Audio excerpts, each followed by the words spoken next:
आणि यानंतर पुढची बातमी ती म्हणजे अयोध्या दौऱ्यासंदर्भात राज ठाकरेंनी ट्विट केलेलं आहे आणि तुर्तास दौरा स्थगित केल्याचं ट्विट राज ठाकरे यांनी केलेलं आहे। राज ठाकरे यांच्या अधिकृत ट्विटर हँडलवरनं अयोध्या दौऱ्यासंदर्भात तुर्तास दौरा स्थगित केल्याचं ट्विट करण्यात आलेलं आहे। तर आपण पाहू शकतोय राज ठाकरे यांच्या ट्विटर माध्यमातून तुर्तास अयोध्या दौरा स्थगित हे अधिकृत ट्विट राज ठाकरे यांच्या ट्विटर हँडलवरनं करण्यात आलेलं आहे। त्यामुळे अयोध्या दौरा आता पुढे ढकलला जाणार की काय, स्थगित केला आहे की काय, या सगळ्या शक्यतांना राज ठाकरे यांनी ट्विट करत पूर्णविराम दिलेला आहे।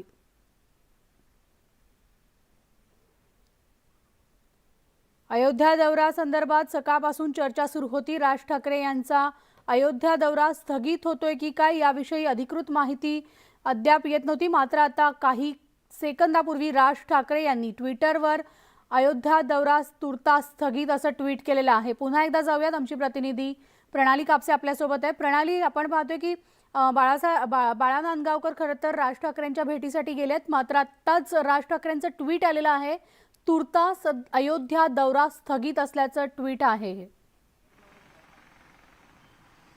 मी जसं म्हणाली की राज ठाकरे स्वतः या संदर्भातली अधिकृत घोषणा करतील, तसं त्यांनी त्यांच्या ट्विटर हँडलवरून अधिकृत घोषणा केलेली आहे की तुर्तास अयोध्या दौरा जो आहे तो स्थगित झालेला आहे। परंतु त्याच्या खाली आपण जर बघितलं तर त्यात म्हटलेलं आहे की महाराष्ट्र सैनिकांनो यावर आपण सविस्तर बोलूया। रविवार दिनांक 22 मे सकाळी 10 वाजता गणेश क्रीडा मंडळ पुणे, म्हणजे पुण्याचा त्यांचा जो जी सभा आहे त्या सभेमध्ये ते याबद्दलची अधिकृत घोषणा करतील असं जे म्हणालो होतो आपण, किंवा त्याची अधिकृत कारण जाहीर करतील असं जे म्हणालो होतो ते जवळपास स्पष्ट झालेलं आहे। त्यांनी आता तुर्तास केवळ 4 अक्षर आहे त्याच्यामध्ये, तुर्तास अयोध्या दौरा स्थगित, आणि त्याखाली आपण राज ठाकरे यांची स्वाक्षरी बघू शकतो आहोत। त्यामुळे राज ठाकरे यांनी त्यांचा अयोध्या दौरा हा तुर्तास स्थगित करत असल्याचं म्हटलेलं आहे। हा दौरा रद्द करण्यात आलेला आहे किंवा तो पुढे पोस्टपोन करण्यात आलेला याबद्दलची अधिकृत माहिती मिळेलच, परंतु आता हा दौरा स्थगित करण्यात आल्याचं स्पष्ट झालेलं आहे। आणि याबद्दल नेमकी याची कारणं काय राहिली, म्हणजे राज ठाकरे यांची प्रकृतीची कारणं ही त्याच्यासाठी महत्वाची आहे की राजकीय कारणं, कारण आपल्याला माहिती आहे की खासदार ब्रिजभूषण जे आहेत त्यांनी अगदी सुरुवातीपासून या दौऱ्याला विरोध केलेला होता। अनेक पद्धतीनं त्यांनी या दौऱ्याला विरोध करत असताना अनेक मुद्दे मांडलेले होते। त्यांचं म्हणणं होतं की राज ठाकरे यांनी माफी मागावी समस्त उत्तर प्रदेशातल्या जनतेची, आणि त्यानंतर आम्ही त्यांना येऊ देऊ। तिकडे दुसरीकडे आपण बघितलं होतं की आणखी एक खासदार होते ज्यांनी म्हटलं होतं की आम्ही राज ठाकरेंचं स्वागत करू। अशा पद्धतीची परिस्थिती जी उत्तर प्रदेशात निर्माण झालेली होती ती परिस्थिती कारणीभूत ठरलेली आहे का राज ठाकरे यांचा हा दौरा स्थगित होण्यासाठी। या सगळ्या कारणांची मीमांसा जी आहे स्वतः राज ठाकरे हे 22 तारखेला त्यांची जी सभा आहे त्या सभेमध्ये करणार हे जवळपास स्पष्ट झालेलं आहे। मात्र एक मुद्दा आणखी एक उपस्थित होतोय की प्रकृतीचं कारण देत हा अयोध्या दौरा स्थगित होतोय अशी चर्चा आहे की राज ठाकरे यांची प्रकृती जी आहे, त्यांचं जुनं दुखणं जे आहे ते पुन्हा बळावलेलं आहे, मात्र सभा जी आहे ती होतीये, त्यामुळे प्रकृतीचं कारण हेच खरं कारण असेल का? नक्कीच आपल्याला ही शंका नक्कीच उपस्थित केली जाऊ शकते, कारण जर सभा होऊ शकते 2 दिवसानंतरची, तर मग 5 जूनचा दौरा का नाही हा प्रश्न समस्त महाराष्ट्राला पडलेला आहे। परंतु या सगळ्या प्रश्नांची उत्तरं स्वतः राज ठाकरेच देतील।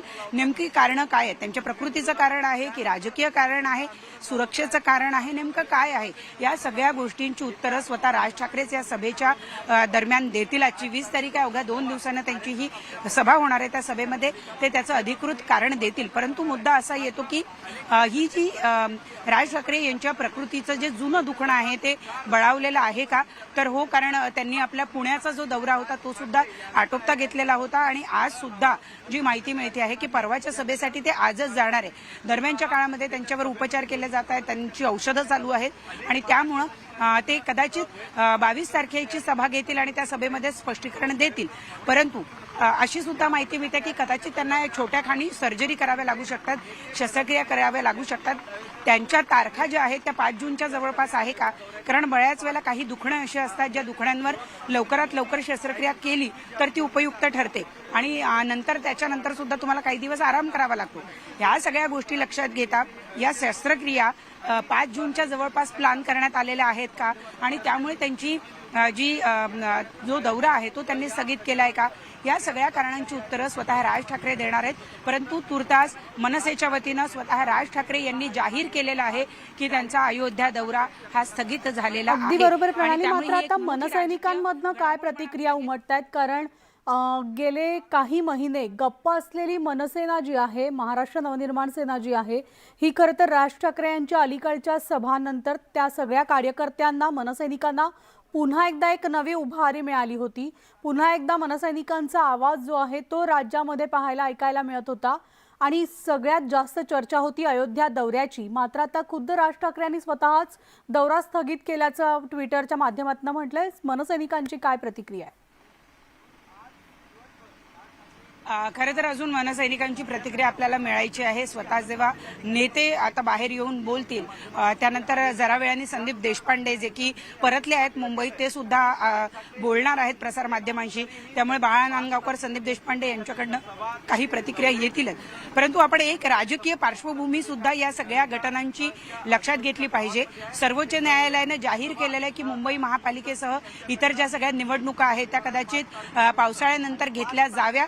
ज्या ठिकाणी पाऊस भरपूर पडतो त्या ठिकाणी या घेतल्या जाऊ नये अशा स्वरूपाची निर्णय जो आहे तो सर्वोच्च न्यायालयानं दिल्यामुळे एकूणच जे राजकीय वातावरण वाढलेलं होतं किंवा त्याचा आपण टेम्पो जो होता तो वाढलेला होता तो आता हळूहळू शांत होणार आहे. कारण पुढचे 4-5 महिने तरी आता जोपर्यंत पावसाळा आटपत नाही तोपर्यंत या सगळ्या स्थानिक स्वराज्य संस्थांच्या निवडणुका होणार नाहीये आणि त्याच पार्श्वभूमीवर खरं तर हे दौरे किंवा या सभांचं आयोजन केलं जात होतं जे सगळ्याच राजकीय पक्षांकडनं केलं जात होतं. राज ठाकरे आहे काही त्याला अपवाद होते अशातला भाग नाही.